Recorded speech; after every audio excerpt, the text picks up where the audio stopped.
नमस्कार मित्रांनो, मी संतोषी इंदून अकॅडमीमध्ये आपले स्वागत आहे. आत्ताच जी ॲड आली आहे न्यूक्लिअर फ्यूल कॉम्प्लेक्सची, त्यामध्ये किती पद आहेत आणि त्या पदांची इलिजिबिलिटी क्रायटेरिया काय आहे ते सगळं आज आपण सविस्तरपणे पाहणार आहोत. तर तुम्हाला इथे दिसतंय की पोस्ट नेम फर्स्ट जी पोस्ट आहे ती आहे सायंटिफिक ऑफिसरची आणि ती आहे ग्रुप एची पोस्ट. ओके, त्यांचा जो पे स्केल आहे बेसिक पे स्केल जो आहे तो ₹56,000 to in level of 10 of pay matrix. Okay, हे असणार आहे त्यांचं आणि एज लिमिट असणार आहे 18 to 35.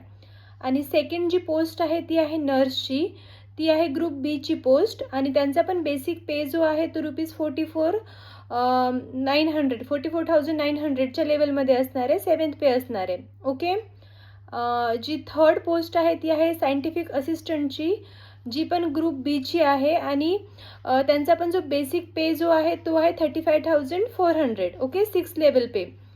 नंतर असणार आहे जी फोर्थ पोस्ट आहे ती दिसती तुम्हाला सायंटिफिक असिस्टंटची. ही आधीची जी पोस्ट होती ती होती रेडिओग्राफरची आणि आत्ताची जी आहे ते पॅथॉलॉजी टेक्निशियनची आहे. ओके, दोन्ही पोस्ट ज्या आहेत त्या ग्रुप बीच्या आहेत. आलं लक्षात? ठीक आहे. पुढे जी दिसते तुम्हाला ती पोस्ट आहे फार्मासिस्टची. ओके, फार्मासिस्टची जी पोस्ट आहे ती ग्रुप सीची पोस्ट आहे आणि यांचा जो बेसिक पे स्केल आहे तो 29,200 आणि जी लेवल आहे ती 5 आहे. ओके, आणि नंतर जी 6वी पोस्ट आहे ती आहे टेक्निशियनची. टेक्निशियन पण आहे ग्रुप सीमध्ये. आलं लक्षात? यांचा जो बेसिक पे आहे तो आहे ₹21,700. ओके, थर्ड पे लेवल असणार आहे. ठीक आहे.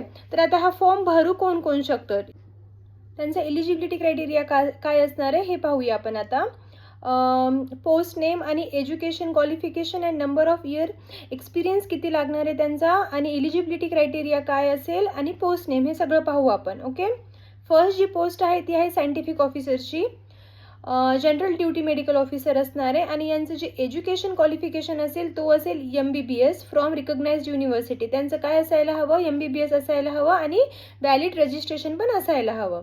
ओके, आणि मिनिमम जो एक्सपिरियन्स लागणार आहे तो ॲटलिस्ट 1 इयरचा एक्सपिरियन्स लागणार आहे. ठीक आहे, आणि mandatory internship shall not be counted as a experience आणि जी इंटर्नशिप असेल ती ॲज अ एक्सपिरियन्स म्हणून काउंट केली जाणार नाही आहे. ठीक आहे. सेकंड जी पोस्ट आहे ती आहे नर्सची पोस्ट जी आहे त्यामध्ये तुमची 12वी झालेली असली पाहिजे आणि सोबतच तुमचा डिप्लोमा नर्सिंगमध्ये जर डिप्लोमा झाला असेल आणि सोबतच मिडवायफरीचा 3 इयरचा कोर्स तुम्हाला कंपल्सरी आहे. और तुम्हाला काय लागेल, BSc जर नर्सिंग झाली असेल तरी तुम्ही अप्लाय करू शकता, फक्त BSc नर्सिंग झाली असेल तरी. आणि परत असेल तुमचा नर्सिंग असिस्टंट क्लास 3 और above from the armed university forces, तरी तुम्ही काय करू शकता, अप्लाय करू शकता. ओके, नेक्स्ट जी आहे ती पोस्ट आहे सायंटिफिक असिस्टंटची, रेडिओग्राफरची. ओके, त्यासाठी तुमचा जो एलिजिबिलिटी क्रायटेरिया असणार आहे मिनिमम 60% मार्क हवेत तुम्हाला BSc इन रेडिओग्राफी, किंवा तुम्हाला जर 50% मार्क्स असतील इन BSc आणि 1 वर्षाचा डिप्लोमा असेल रेडिओग्राफीमध्ये तरी तुम्ही अप्लाय करू शकता. ओके, आले लक्षात?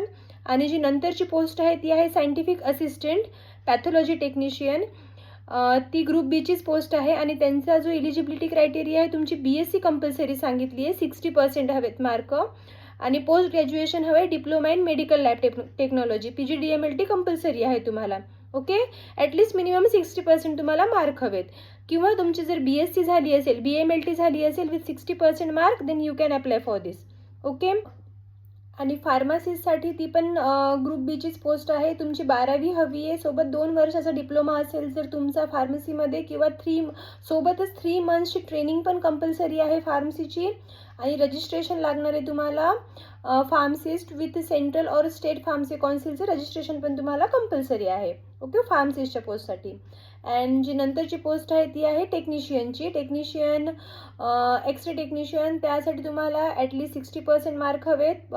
12वीमध्ये सायन्स असणं कंपल्सरी आहे आणि 1 इयर मेडिकल रेडिओग्राफी और x-ray technique trade certificate from recognised institution हे सुद्धा असणं कंपल्सरी आहे. ठीक आहे, आलं लक्षात? तर फॉर्म सुरू झालेत, लवकर अप्लाय करा आणि तयारीला लागा आणि अभ्यास करा आणि अशाच अपडेटसाठी आमच्या चॅनलला लाईक, फॉलो आणि सबस्क्राईब करा. थँक्यू.